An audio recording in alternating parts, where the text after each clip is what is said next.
برہان بے اپنے گھوڑے کی لگام مضبوطی سے تھامے مقدس مندر کی اونچی دیواروں کے سامنے رکا۔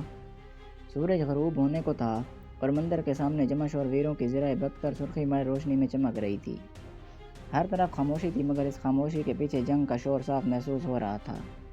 فلاویوس اس کے بائیں جانب کھڑا تھا، اس کی آنکھوں میں بھی وہی عزم تھا جو برہان کے دل میں جلتا تھا۔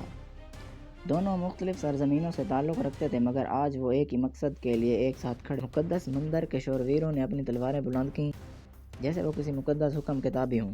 ان کے قدموں کی چاپ، ان کی زرہ بکتر کی کنک اور ان کے نعرے فضا کو بھاری بنا رہے تھے۔ برہان بے جانتا تھا کہ یہ معرکہ صرف قوت کا نہیں بلکہ ایمان اور عزت کا امتحان بھی ہے۔ فلاویوس نے آہستہ سے کہا، آج ہم پیچھے نہیں ہٹیں گے۔ برہان نے ساری لایا، ہم یہاں حق کے لیے کھڑے ہیں اور حق کبھی تنہا نہیں ہوتا۔ اگلے ہی لمحے دونوں جانب سے للکار بلند ہوئی اور جنگ کا آغاز ہو گیا۔